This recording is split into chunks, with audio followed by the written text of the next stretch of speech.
चारों तरफ गुप्त अंधेरा था और आज की यह रात एक सन्नाटे में गुम थी, जहां चारों तरफ एक अजीब सी चुप्पी थी।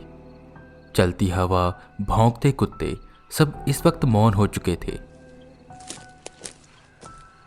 कब्रों के बीच से गुजरते हुए वेदा आगे बढ़ते जा रहे थे और उनके ठीक पीछे पीछे इंस्पेक्टर दीप भी आ रहे थे, जिन्होंने शर्त रखी थी भूत देखने की।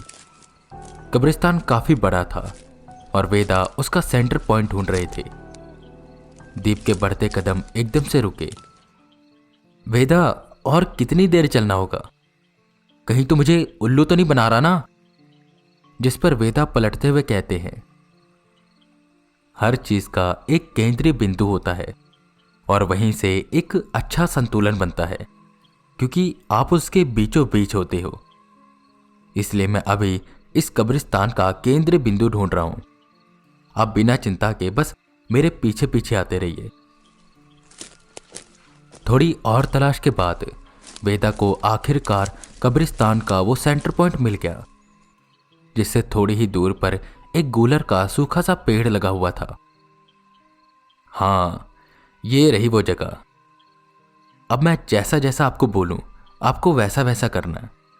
मैं यहां पर एक सुरक्षा घेरा बनाऊंगा और हम दोनों को उसी घेरे के अंदर रहना है, वरना वो आत्माएं हम पर हावी हो जाएंगी। यहां पर मेरा मकसद आपको बस आत्माएं दिखाना है, इसलिए आत्माएं दिखाने के बाद मैं इसे जल्द से जल्द खत्म कर दूंगा, ठीक है? दीप बेमन बस हां में हां मिलाते रहे। वेदा ने जमीन में 4 लोहे की कील गाड़कर एक चौकोर घेरा बनाया। अच्छा हुआ मैंने ये विधि सीख ली थी। चलो, आज मेरे काम भी आ गई। मन ही मन सोचते हुए वेदा दीप को उसके अंदर आने को कहते हैं। वेदा ने दीप को उनका हाथ पकड़ने को कहा और आंखें बंद करने के लिए कहा। पर यह सब क्यों और इसे क्या होगा? दीप ने थोड़ा सा डरते हुए पूछा, जिस पर वेदा कहते हैं, मेरी बात पर भरोसा रखो, बस आंखें बंद करो और मेरा हाथ पकड़े रखो। जब तक मैं आंखें खोलने को ना कहूं, अपनी आंखें मत खोलना। दीप ठीक ऐसा ही करते हैं। उन दोनों ने अपनी आंखें बंद करी और वेदा ने मंत्र जप शुरू किया। कंपय मम भक्त्या गृहाणार्घ्यं नमोस्तुते। कुछ ही देर बाद उन दोनों को काफी भारी महसूस होने लगा। ऐसा लगने लगा कि आसपास एक अजीब सी मनुष्यत है जो बढ़ती जा रही है। दूर से आवाजें आने लगी, लोगों के चिल्लाने की और भागकर उनके पास आने की। दीप, अब तुम अपनी आंखें खोल सकते हो। दीप इस वक्त डरे हुए थे, पर उन्होंने अपनी आंखें खोली और जो उन्होंने देखा उससे उनकी रूह कांप गई। दिल की धड़कन तेज हुई और सांसें फूलने लगी। वो अपने सामने ढेर सारी आत्माओं को देख पा रहे थे। किसी का सर कटा हुआ था तो किसी का हाथ, कोई हवा में उड़ रहा था तो कोई जमीन पर अजीब तरह से रेंग रहा था। वहीं गूलर के उस सूखे पेड़ पर 2 औरत उल्टे लटकी हुई थी। दीप ये देखकर एकदम से डर गए। यार वेदा, ये सब क्या है? मुझे तो मेरी आंखों पर भरोसा ही नहीं हो रहा। अच्छा ठीक है, मैं मान गया तुम्हारी बात को, सच में भूत होते हैं, पर बस करो, मैं इसे और नहीं देखना चाहता। वेदा हल्का सा मुस्कुराए और उन्होंने दीप को वापस से अपनी आंखें बंद करने को कहा। और जैसे ही वो मंत्र जप करने वाले थे कि उतनी देर में ना जाने कहां से ढेर सारे कुत्ते भागते हुए आए। ये देखकर दीप का डर और भी ज्यादा बढ़ गया। वेदा को कुछ भी समझ नहीं आ रहा था।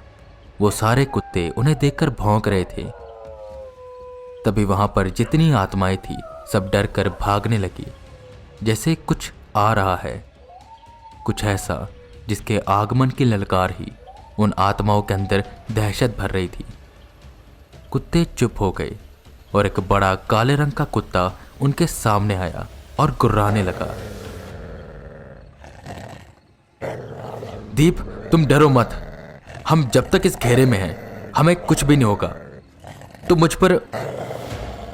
इतना बोल वेदा एकदम से चुप हो गई, क्योंकि उन्हें एक ऐसी ताकत का अनुभव हुआ जो उनके दिल को कंपाने लगी। तेज कदम एक अंधेरे कोने से उनकी ओर आने लगे। जो लोहे की कील वेदा ने जमीन पर गाड़कर एक घेरा बनाया था, वो सारी कीलें टूटकर दूर गिर गईं और वो घेरा टूट गया। दीप, अपनी आंखें बंद करो और जब तक मैं ना कहूं अपनी आंखें मत खोलना। कुछ भी हो जाए तुम्हें अपनी आंखें बंद रखनी है। वेदा ने अपना हाथ छुड़वाते हुए कहा। दीप ने डरकर अपनी आंखें बंद करी, क्योंकि उन्हें भी एक अजीब सी बेचैनी होने लगी थी। वेदा 2 कदम आगे बढ़ते हैं और अपनी बाजुएं ऊपर करते हैं, जिस पर उनका वो सफेद पंख का टैटू चमकने लगता है। उस अंधेरे से आती वो डरावनी छवि और अच्छे से दिखने लगी थी। उसके भारी कदमों की रफ्तार एकदम से बढ़ी। वो सारे कुत्ते पीछे हो गए और वो छवि एकदम से वेदा की आंखों के सामने आकर खड़ी हो गई। वेदा का दिल धक्क से होकर रह गया। वेदा अपने सामने एक ऐसी शक्ति को अनुभव कर पा रहे थे जो ना तो इस दुनिया की लग रही थी और ना ही उस दुनिया की। वो शक्ति जितनी शैतानी थी उतनी ही दैविक थी, और जितनी शांत थी उतनी ही गुस्सैल। वेदा के पैर कांपने लगे, क्योंकि अब तक वो इस ताकत के बस एक अंश से सामना कर रहे थे, पर आज वो पूर्ण रूप से उनके सामने आई थी। काले रंग का शरीर, 4 हाथ, जिसमें से एक में नर खोपड़ी थी जिसमें खून भरा हुआ था, एक में तेज धारदार तलवार, एक में कटा हुआ सर और दूसरे में एक काले रंग की किताब। और जो तलवार उसने पकड़ी हुई थी उसे देखकर ऐसा लग रहा था कि शायद इसी तलवार से सूरज पर वार किया गया था। आंखें पूरी लाल और सर पर एक मुकुट था। वो देखने में बहुत डरावना लग रहा था। वो 2 कदम आगे बढ़ा और बोला, वेदांत, ये तो अच्छा हुआ जो तुमने खुद एक ऐसा रास्ता बना दिया जिससे मैं तुमसे सीधा बात कर सकता हूं।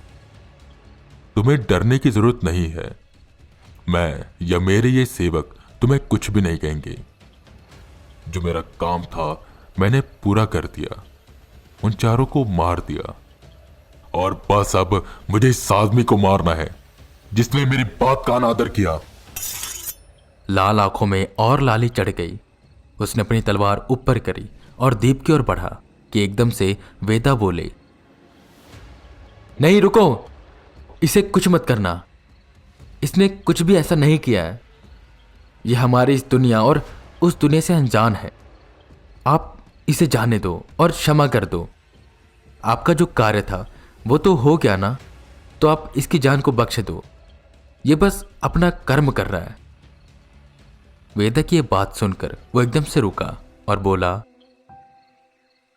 ठीक है वेदांत, तुम कह रहे हो इसलिए जाने दे रहा हूं, वरना अब तक इसका सर इसके धड़ से अलग कर दिया होता। खैर, मेरे यहां आने का मकसद कुछ और भी है। मेरे मालिक ने मुझे जो काम दिया था वो मैंने पूर्ण कर दिया है। जैसे ही मैं जाने वाला था उन्होंने एक और काम भिजवा दिया, और उस काम में तुम्हारा जिक्र है। वेदा ये सुनकर एकदम से चौंक गए। उनकी ये सब बातें दीप सुन नहीं पा रहे थे। उन्हें बस बहती हवा में कुछ सरसराहट की आवाज आ रही थी, और जैसा वेदा ने कहा था वो बस अपनी आंखें बंद किए हुए खड़े थे। आसपास क्या हो रहा है उन्हें कुछ भी पता नहीं चल रहा था। मेरा नाम? पर क्यों? और आपके मालिक कौन है? वेदा ने पूछा, जिस पर वो वेदा के और करीब आए और बोले, मैं मेरे मालिक का नाम नहीं ले सकता, पर वो ना जाने क्यों आपको बुला रहे हैं। उनका कहना है कि जिस चीज की तलाश में आप हो वो चीज उनके पास है, और तुम्हारा उनसे मिलना बेहद जरूरी है। वेदा को कुछ भी समझ नहीं आता। ठीक है, मैं उनसे मिल लूंगा, पर वो मुझे मिलेंगे कहां पर? वो बनारस के एक शमशान में रहते हैं, पर तुम्हारे मंदिर पहुंचते ही वो तुम्हारे मंदिर के सामने आ जाएंगे तुमसे मिलने के लिए। और जब वो आएंगे तब तुम्हें खुद पता चल जाएगा। जितना जल्दी हो सके वेदांत, उनसे मिलो। जिस पर वेदा हाँ में जवाब देते हैं और वो ताकत वहां से चली जाती है। और वो कुत्ते भी उसके जाने के बाद वहां से चले जाते हैं। पर वो बड़ा काले रंग का कुत्ता वहां से जाता नहीं है और एकटक वेदा की ओर देखता रहता है। वो वेदा की ओर बढ़ने लगा। वेदा डरने लगे, पर वो वेदा को देखकर अपनी पूंछ हिला रहा था। ऐसा लग रहा था कि जैसे उसे वेदा पसंद आ गए हैं। वो वेदा के पास आया और बैठकर अपनी पूंछ हिलाने लगा। वेदा डरते डरते उसको सहलाते हैं। तब वेदा को महसूस होता है कि इसके अंदर काफी ताकत है। पर इस वक्त वो कुत्ता काफी प्यारा लग रहा था। पर इसी प्यारे कुत्ते ने उन 3 लोगों को मारा था।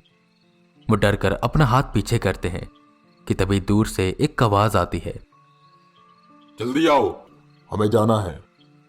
जिस पर वो काला कुत्ता वहां से भागकर एक अंधेरे कोने में चला जाता है। वेदा मंत्र का जप करते हैं और वापस से सब कुछ सामान्य हो जाता है। वेदा ने दीप को अपनी आंखें खोलने को कहा। दीप अपनी आंखें खोलते हैं। यहां वहां देखते हैं तो सब कुछ ठीक हो चुका था। दीप ने जैसे ही देखा उसने अपने घुटने टेक दिए। वेदा, मुझे माफ कर दो, तुम सच कह रहे थे। ये सब चीजें देखकर मैं मान गया कि सच में ये शक्तियां होती हैं। और वेदा, मेरी बीवी और मेरी बेटी कैसी है? क्या उन्हें मुक्ति नहीं मिली? और क्या अभी भी वो मेरे साथ हैं? जिस पर वेदा दीप को खड़ा करते हुए कहते हैं, हाँ दीप, वो हमेशा तुम्हारे साथ ही थे और अभी भी हैं। पर अब उनकी मुक्ति का समय आ चुका है। मैं उन्हें मुक्त करा दूंगा, तुम चिंता मत करो। और तुम ये मेरा राज किसी को बताना मत। बाकी वो 3 मौत थे जिसमें गले का मांस गायब था, वो उस काले कुत्ते ने किया था। और आखिरी खून तलवार से एक शक्ति ने किया था जिसका नाम मुझे नहीं पता, पर हाँ, वो बहुत खतरनाक है। दीप सोच में पड़ गए। तुम चिंता मत करो, मैं उस शख्स को ढूंढ दूंगा जिसने ये सब करवाया है।